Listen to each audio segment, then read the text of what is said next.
Welcome back to Waylon, Jennings and Friends. Loving her was easier than anything I'll ever do again.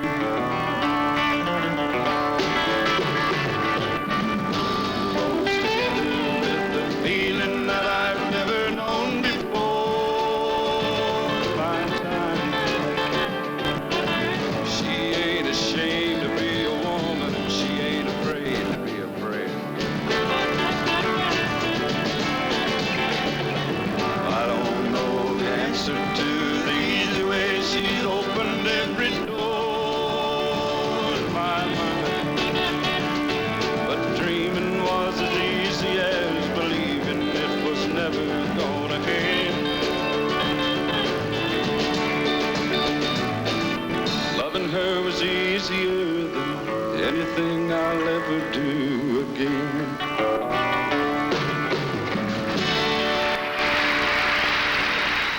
When I first came to town, when the bars would close, we'd all head to Sue Brewer's. We called it the Boar's Nest. Now, 18th Avenue South was the mailing address of most of the struggling songwriters. That's where I met Kris Kristofferson.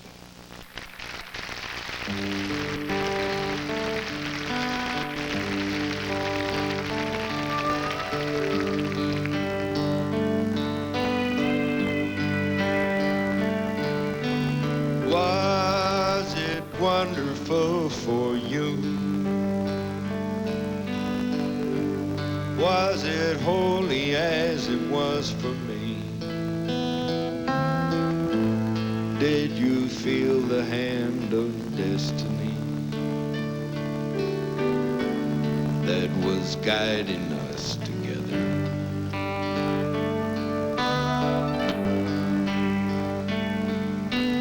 You were young enough to dream. I was old enough to learn something. I'm so glad I got to dance with you for a moment of forever.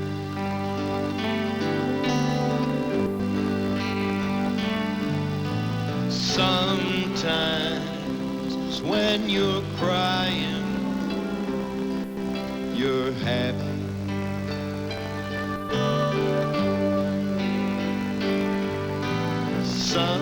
Sometimes you're just crying. I know, I know.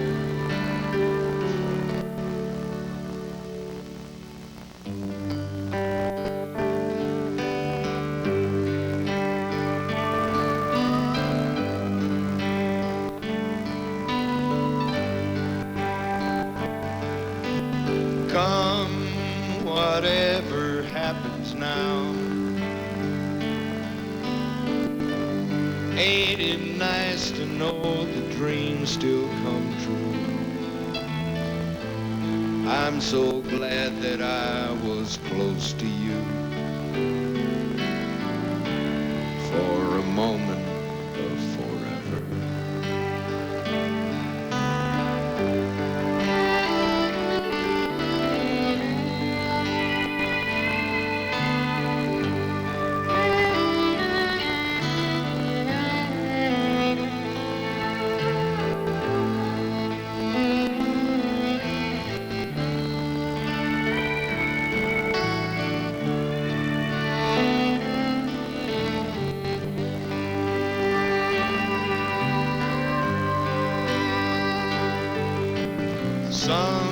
Sometimes when you're crying, you're happy.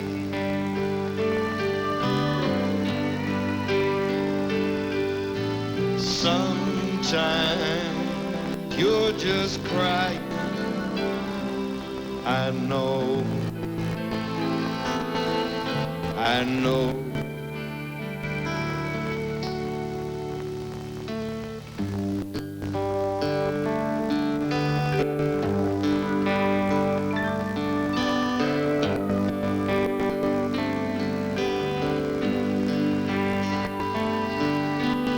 Come,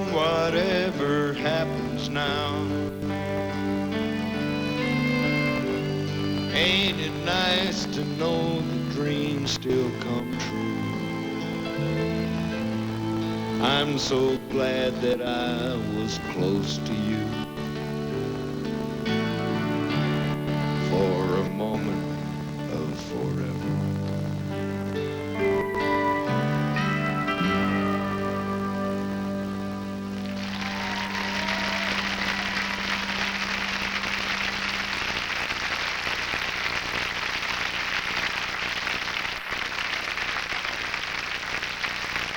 All right, I come to spell you. And that's kind of like trading a Mercedes-Benz in on a jalopy. You got me, and that's all you got, jalopy. Kris. I don't know anything about Mercedes. All right, go for it. Kris is going to sing, and I'm going to sing with him. It takes one to know one, baby. I know how you feel. You got your hunger and some problems that are real. And you're dealing with some demons who are driving you insane. And I seen them drag you screaming down the hallways of your brain. And you got loaded again. Ain't you handsome when you're high? Nothing matters. Chase a feeling till you die.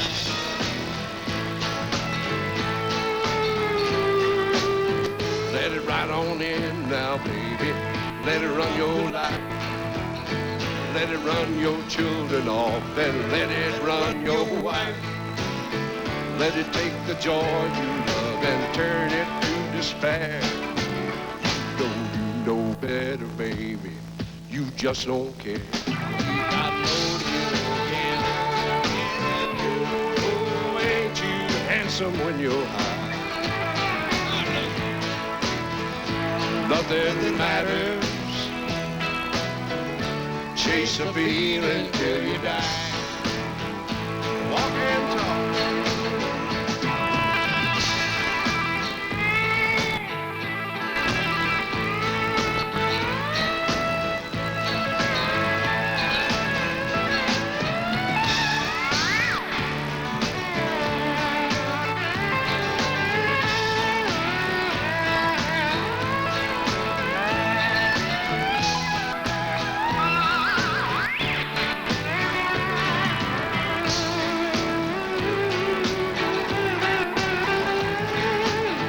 Blame it on the moonlight, baby. Think of number one. Tangled up in two, and you were shining like the sun. With a pretty piece of hunger, we're younger than a ride. On the scale of cosmic thunder, it's a wonder you're alive. And you got loaded again. Yeah, ain't we handsome when we're high? Nothing matters. Chase a feeling till you die.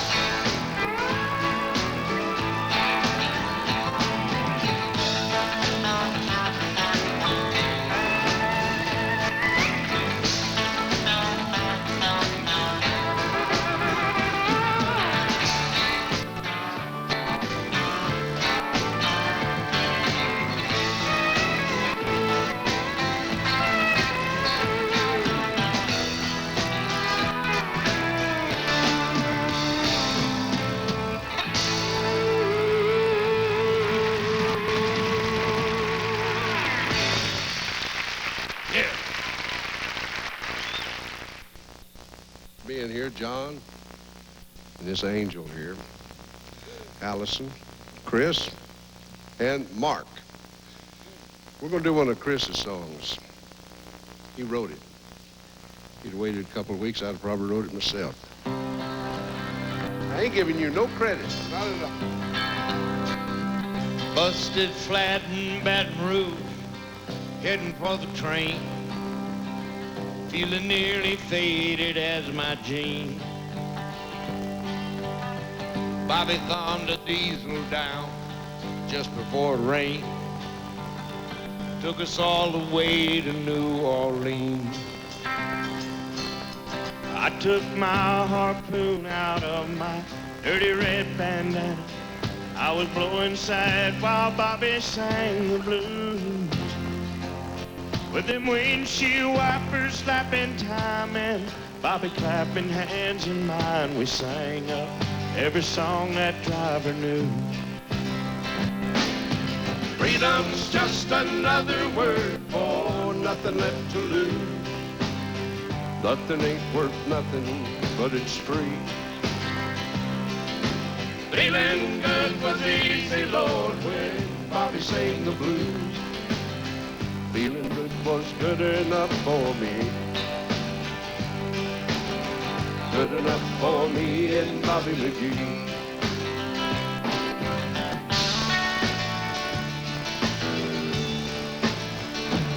From the coal mines of Kentucky to the California sun, Bobby shared the secrets of my soul. Standing right beside me, Lord, through everything I'd done. Every night she'd keep me from the cold. And somewhere near Selena's Lord, I let her slip away, looking for the home I hope she'll find.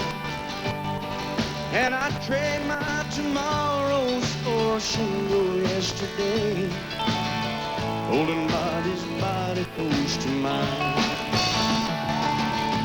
Freedom's just another word for nothing left to lose. Nothing ain't worth nothing, but it's free. Feeling good was easy, Lord, when Bobby sang the blues. Feeling good was good enough for me. Good enough for me and Bobby McGee.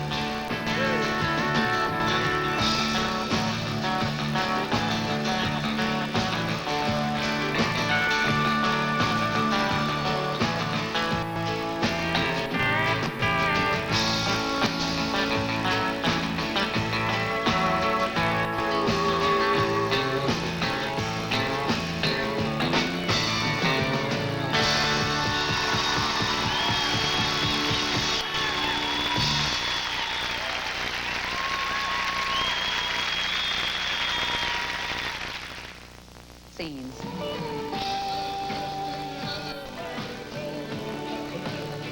The first episode of Waylon Jennings and Friends features Mark Chesnutt, Kris Kristofferson, Alison, Krauss, and John Anderson.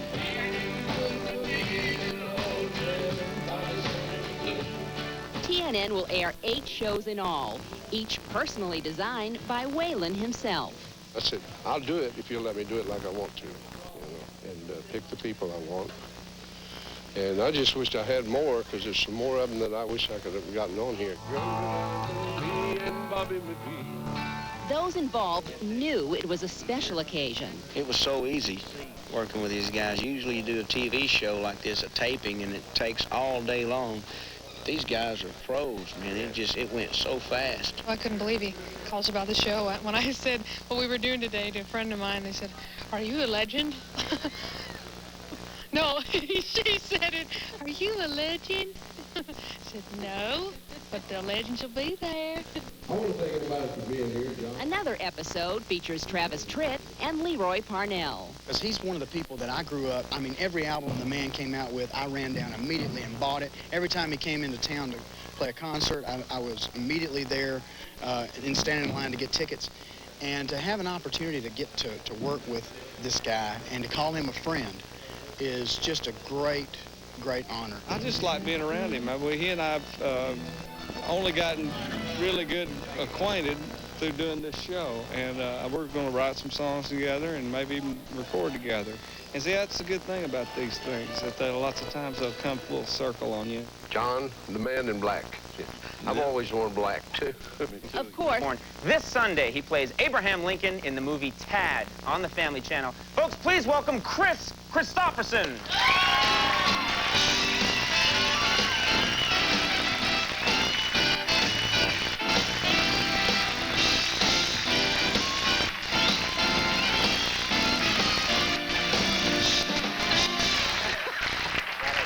to meet you. How are you? Well, just fine. You know what's funny? What? You look bigger in person than you do On a small TV set? Yeah. well, or like in that movie when you were Conan the Barbarian. What are you talking about? You look bigger. Most people tell me that I look. I do a lot to keep. I do a lot to keep my torso from looking overly muscular on TV. That's for your benefit as well as everyone. Well, it's a shock. No, I'm a big freak. Yeah. Well, Kmar, the magician, just told me. Oh, yeah, he's backstage. He was Kmar the backstage. magician is hanging out backstage. And he told his daughter that I was short. And we took a picture together. He said, he's short, ain't he? So, See, what we try and do is have a lot of people backstage to insult the celebrities who come on our show. yeah, I have a real sense of humility. Yeah, no, I'm sorry about that. But so you're playing Lincoln. I see the introduction, you're playing Abraham Lincoln. Is this the way you portray Lincoln? Is it like a really cool, groovy Lincoln? They took about 2.5 hours every day to make me up to look like Lincoln. But I looked like him after it came off. Now, did you do anything to put your own spin on Lincoln to make him sort of the Kris Kristofferson Lincoln, or did you try and be real true to? You didn't wear jeans or anything. No, I tried to be the spirit of the man, and the easiest part was that the guy made me look like him. Yeah, they make you look. I actually saw a clip of it earlier. You can look a lot like him. But it was a good script. And, yeah. So you're excited about this? Well, it was, at least they were trying to make something good. I haven't done that for a while. Who cares? Who cares? As long as the check clears. That's the important thing. My motto. Get that check and get out of there. But, you are working on something, that you're doing another Highwaymen album. Those are... We got an album that Don Was produced. And he produced one with me, too. And so I got 2 coming out. Well, you can't with the Highwaymen. That's you, Willie Nelson, who else?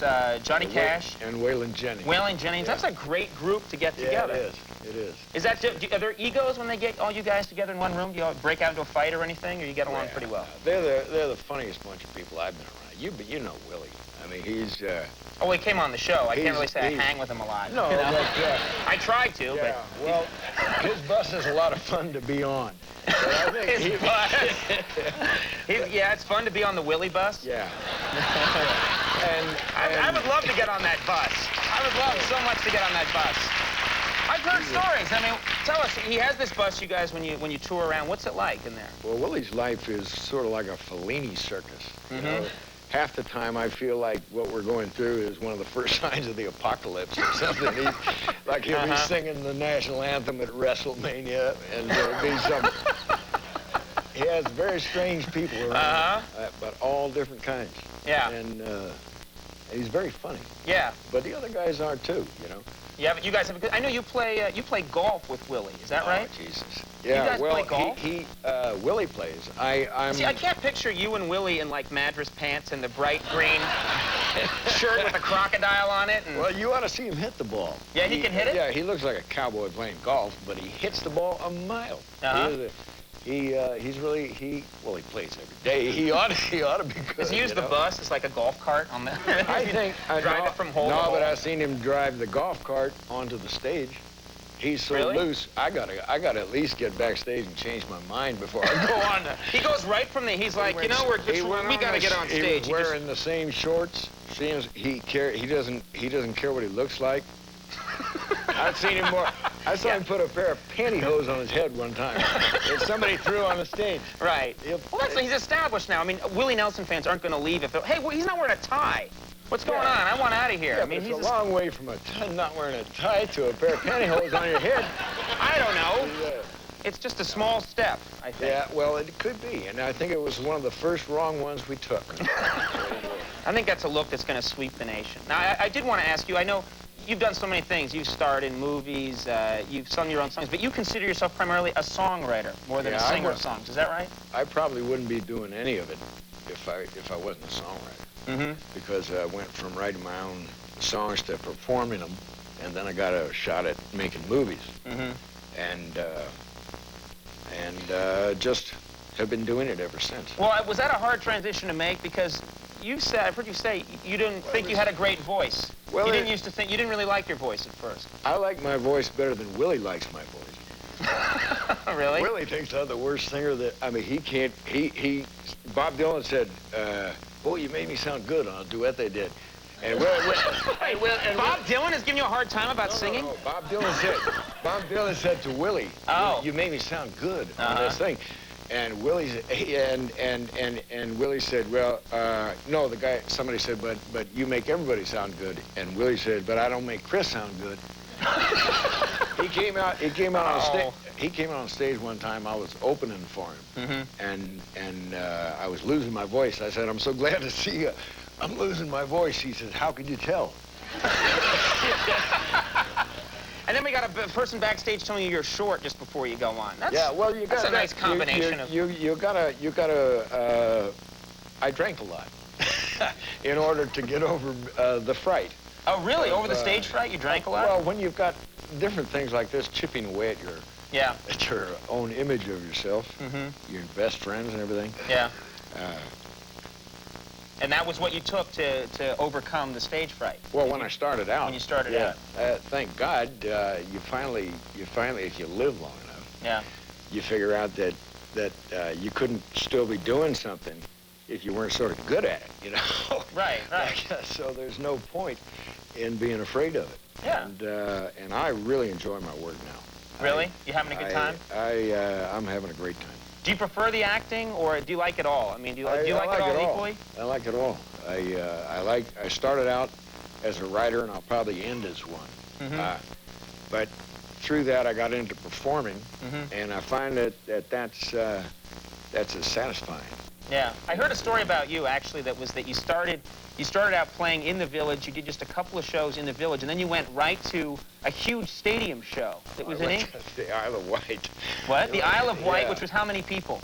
There were 500,000 people. 500,000 people. You went. That would give you stage fright. I would take a powerful horse steroid if I had to go in front of that many people on the Isle of Wight. If I'd have had it, I'd have took it. Wow. I would say. I swear to God, they hated everybody at the. They hated Jimi Hendrix. What? Everybody from Jimi Hendrix to Tiny Tim. That's amazing. They hated everybody. Well, okay. It was a real impartial audience. If I was a musician and I was backstage and I heard them booing Jimi Hendrix, that would be scary. I would think, like, and now it's my turn to go out there and bang my tambourine for them. When I was on stage, they were throwing beer cans at the audience. They were having a riot out at the end of it. The Algerians were trying to break into it. There was all these different. They had a lot of different groups. It sounds like a civil war broke. Oh, okay. It was. They had Pink Panthers and Black Panthers and all these hate groups that were. And this is like your third show that you ever played. Yeah, well, I didn't know it. Man, all right. Yeah, it was a baptism of fire. At one point, I said, I'm going to do. I said it cost me money to come over here. I paid my musicians way over here, and I'm not making anything. And I said I'm going to do my 40 minutes in spite of anything other than rifle fire. And they didn't. My God, it was the stupidest thing I've ever said. Because the Algerians brought rifles. Listen, they started. By the time at the end of the concert, my guitar player Zal Yanovsky and I, he used to be with the Lovin' Spoonful. We stayed up till 4 o'clock in the morning to see Leonard Cohen. And by that time, they were burning the concession stands, burning the trucks. We get audiences like that. I thought they're going to kill Leonard. Leonard came out in his pajamas. They woke him up, and he had a raincoat and pajamas, and he took 20 minutes to tune up his guitar. I said, they're gonna kill him. He did the most amazing thing I've ever seen. He charmed the beast. He had, you know how Leonard Cohen sings. 500,000 people who had been to. You can't say that word on TV. It just between you and me. Listen, young man. It was just, this is a Connie Chung thing.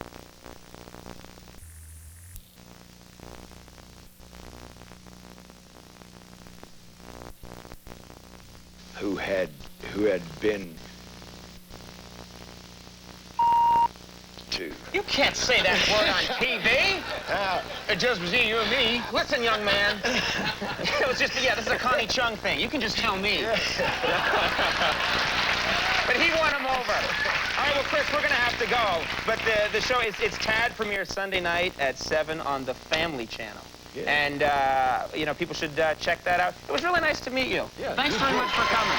Kris Kristofferson, everybody. We'll be right back. We'll see you in a second.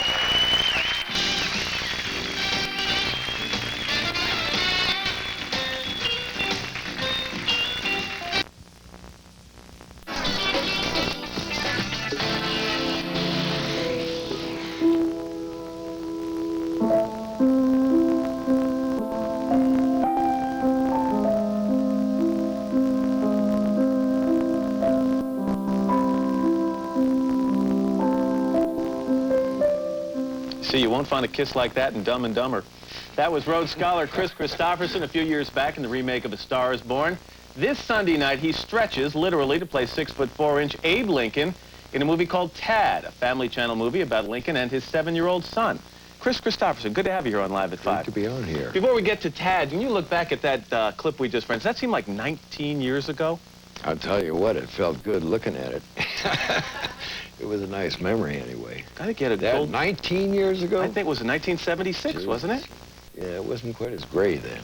That's all right. Still looked pretty good. Listen, if we'd have had a clue that we were going to live this long, we'd have taken better care of ourselves. Let's talk about Tad. If you're looking through the TV guide and you see this, you might not have any idea it's about Abraham Lincoln. But it really takes a look at this man from a very unusual perspective. Well, it's kind of like To Kill a Mockingbird. It's from the point of view of the kids.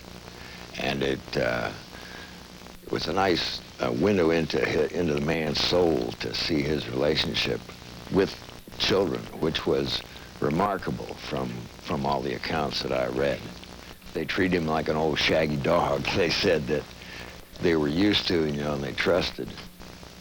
And since I got eight of my own kids, it was I have to say about the project, the script was exceptional. It was by Ernest Kenoy, who did Roots, and it was, you know, I feel very grateful to be part of it. A lot of people are looking right now and they're thinking, how's he going to look as Abraham Lincoln? Before I ask you for your opinion, let's show them a clip of Tad.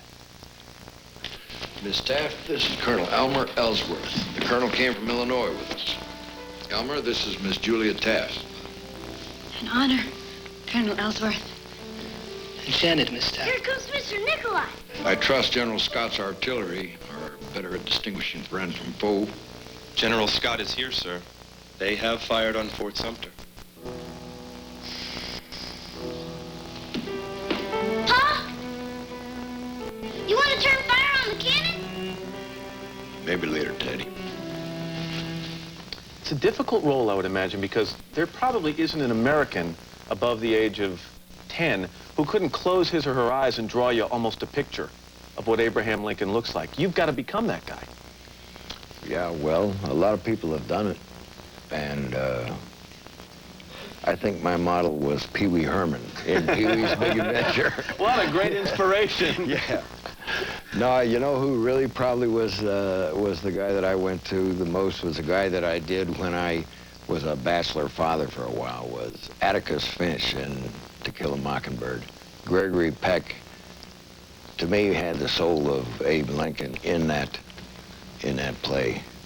He probably did in his own life. It does in his own life. Not a bad role model. I want to touch real quickly, again, this is Sunday night at 7 o'clock on the Family Channel. You got a new album coming out, I understand, with the Highwaymen? Yeah. Quite a group in that one.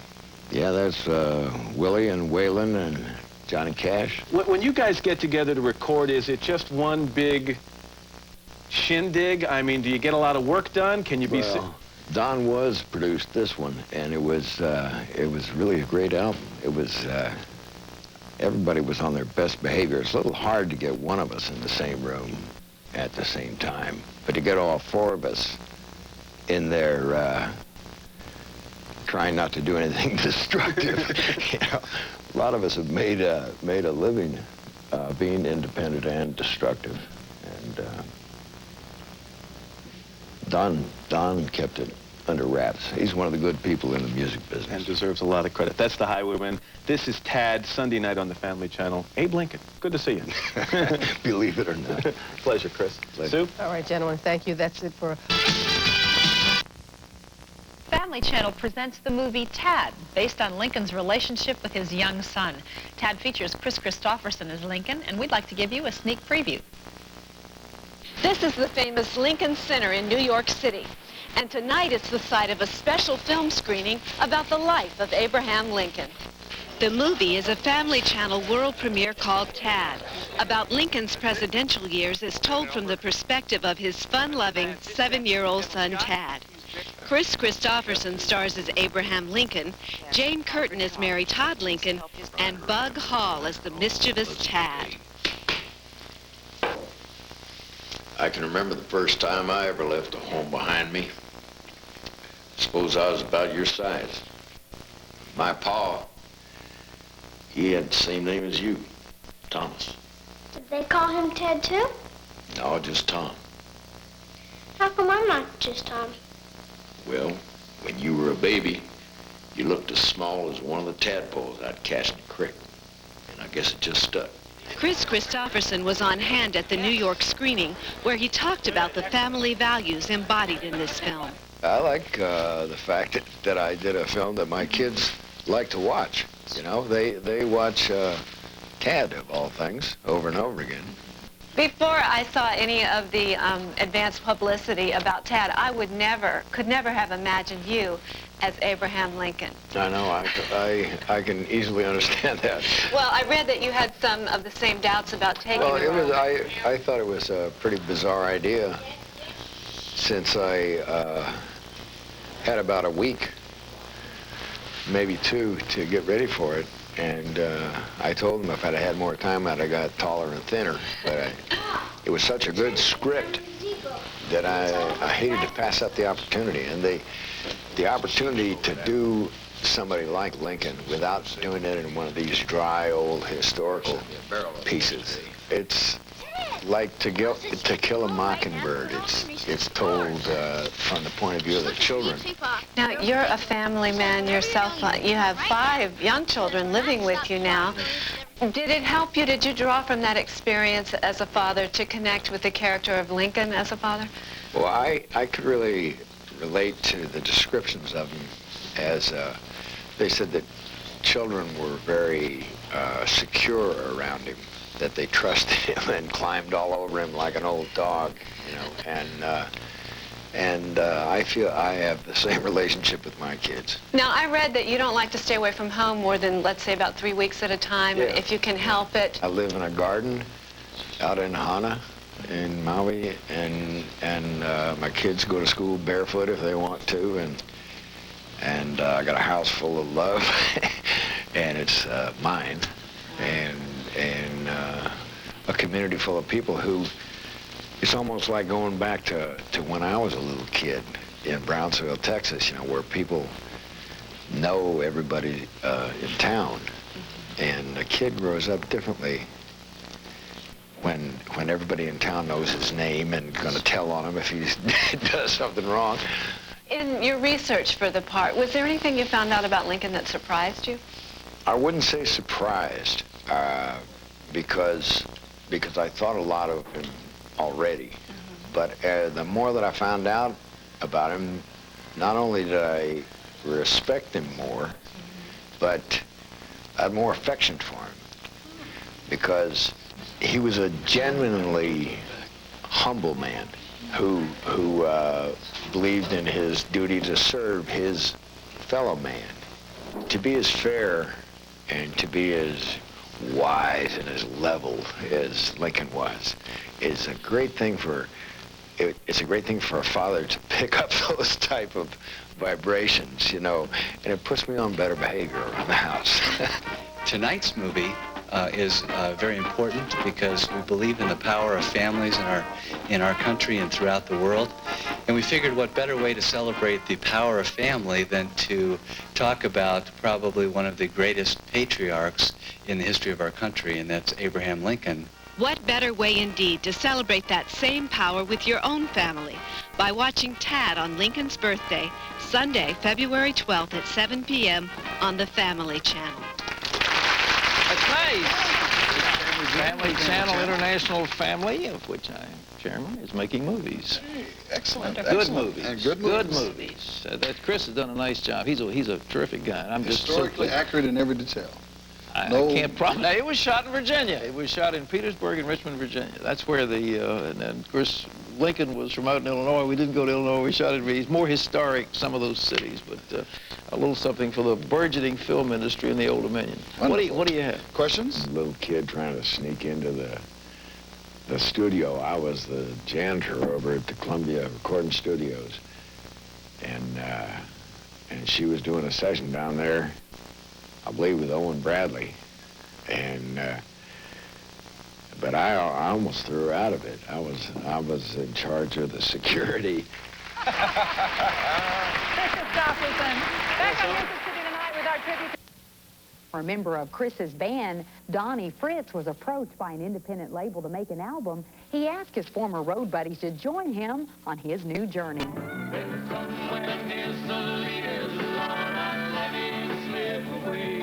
For 22 years, Kris Kristofferson toured with Donnie Fritts in the background. Donnie was with Kris in a total of 10 movies, too, and Kris even produced an album for him in 1974. Donnie Fritts is my old soul brother. I've been working with Donnie since I've begun performing. Everybody's got a song. Donnie just recorded another album, and he asked his old friend to join him on the title cut. I thought it would fit him perfect because the lines like everybody's got a dream to write a song the whole world can sing, and he's written a lot of those songs. Everybody's marching to a different drum. Kris is a fan of Donnie's talent too. He comes from a school of serious, soulful songwriters that believe it's the most important thing that there is for him to do on this planet. I bet we put $1 million quarters in that old pinball machine. Yeah. Waylon Jennings is also a part of the project. He'll sing a song Donnie wrote that Jerry Lee Lewis cut nearly 20 years ago. My life would make a damn good country song. He was right to pick that one for me and him because either one of our lives would be like a real good country song. Everybody has got a dream.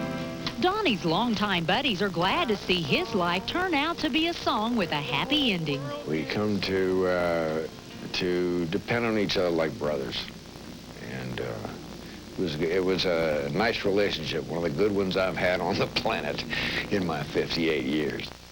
Willie Nelson also makes a guest appearance. Donnie wrote all the songs on the album, which is due out this spring on the Dakota Arts label. Walter Mapp. Of course, walking around Richmond looking like Abe Lincoln is my idea of a day at the beach. We'll take you behind the scenes as Kris takes us back in history. You know, he lived up to the principles that he believed in, and there's not a whole lot of examples of people with that kind of courage walking around on the planet. Now you listen to the Rolling Stones.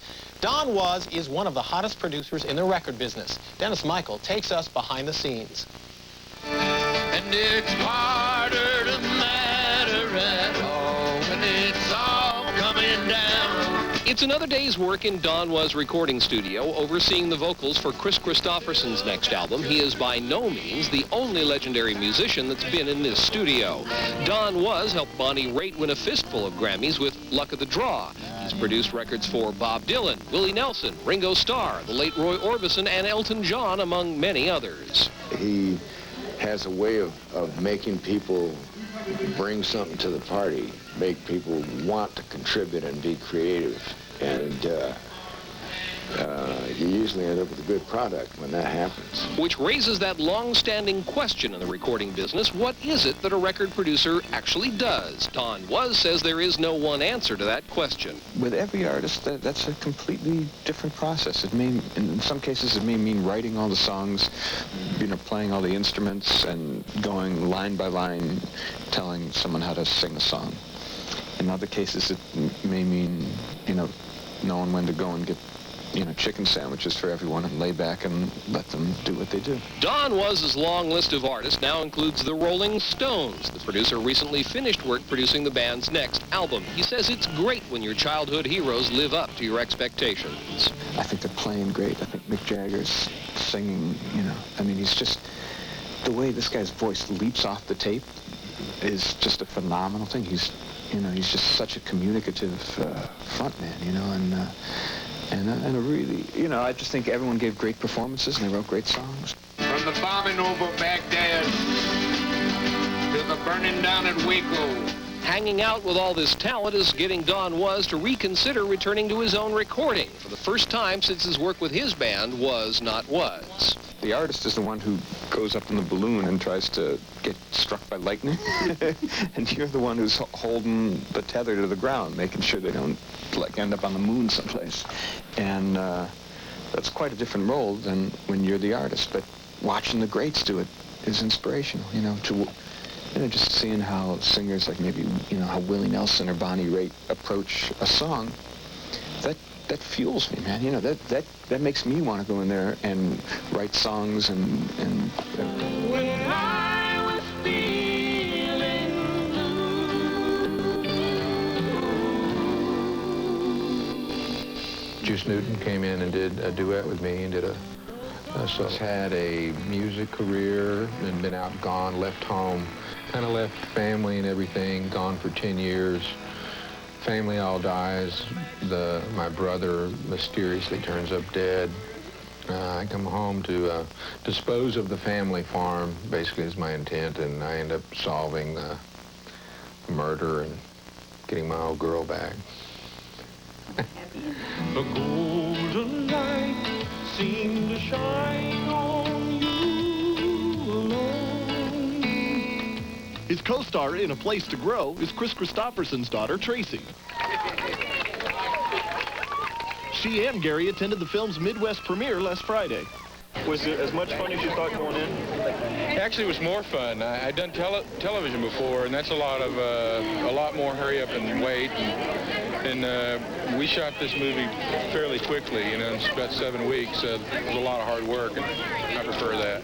I felt like this since I walked out. I'm in tears. Soon, Gary will be back at work in the studio on his... Pushing nobody, nobody's rushing anyone. If we do something, if they're not happy with it, we do it over. Waylon is acting as executive producer of his own 8-episode series entitled Waylon and Friends. The first show airs tomorrow, and the guests were handpicked. A Mississippi moon hanging in the haze, but doesn't matter. Chase the feeling till you die. Kris Kristofferson sums up why his buddy is headlining TNN's Legends of Country Music. Waylon has got such a big heart and such an open mind that to me, he represents maybe the best of, America's hottest sounds from its brightest lights. This is Country Music Spotlight from one of America's newest country music showplaces, Myrtle Beach, South Carolina, featuring Kris Kristofferson, Joe Diffie, and Mark.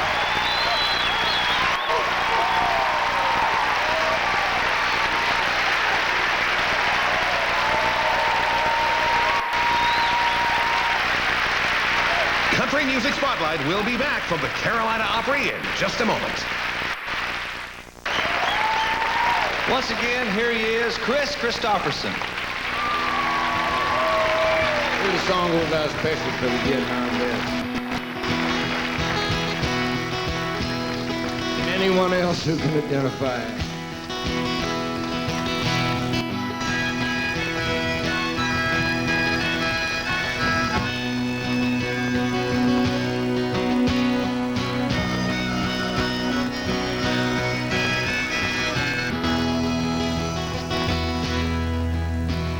you fight like the devil, just keep your head above water.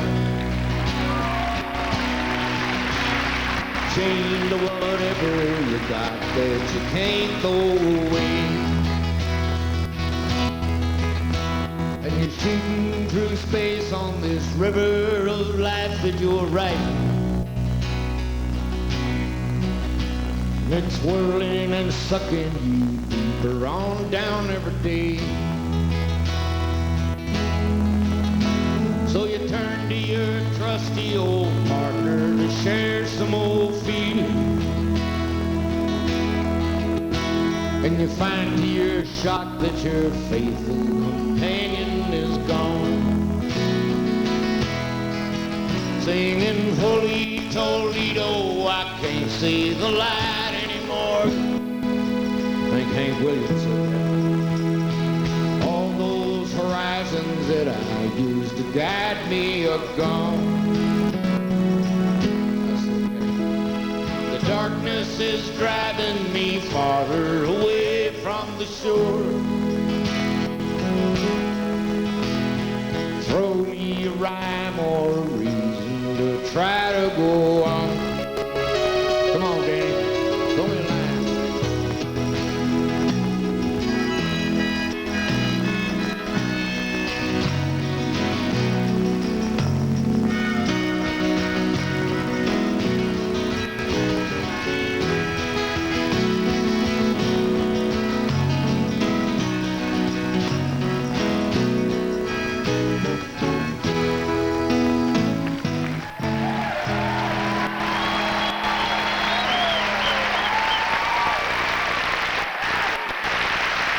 Thanks very much. I want to do a lullaby now that I wrote for my kids.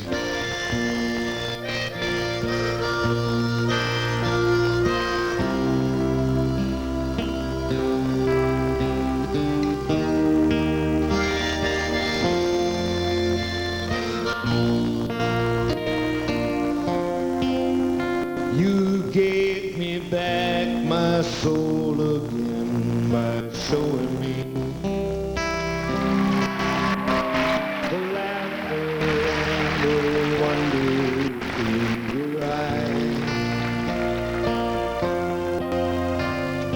save me from the shuttered man I used to be. Opened up the windows of my life. So darling, when it's time, you can spread your wings and I'll set you free to fly away. It's okay, 'cause darling, time changes everything, but it won't change me. I love you, I love you.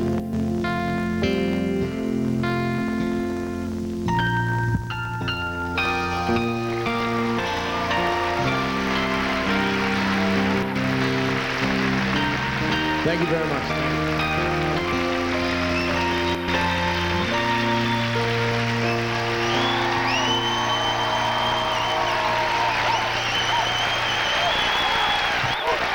Kristofferson.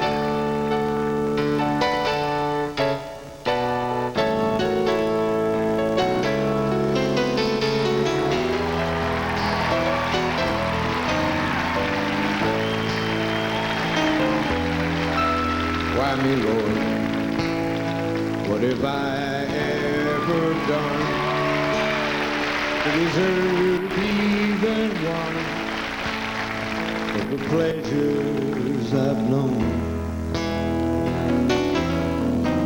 Tell me, Lord, what did I ever do that was worth loving you? For the kindness you've shown.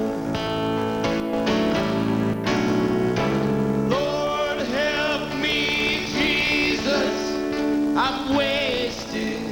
So help me, Jesus,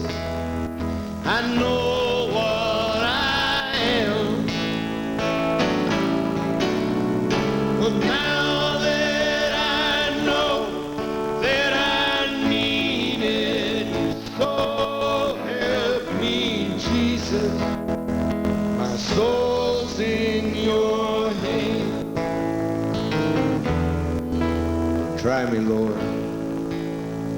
If you think there's a way I can try to repay all I've taken from you.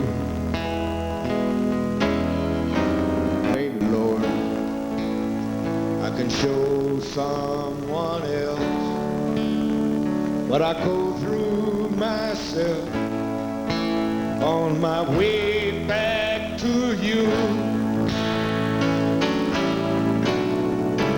Lord, help me, Jesus, I've wasted so. Help me, Jesus, I know what I am, but now that I know that I needed you, so help me, Jesus, my soul's in your hand. Jesus, my soul's in your hand.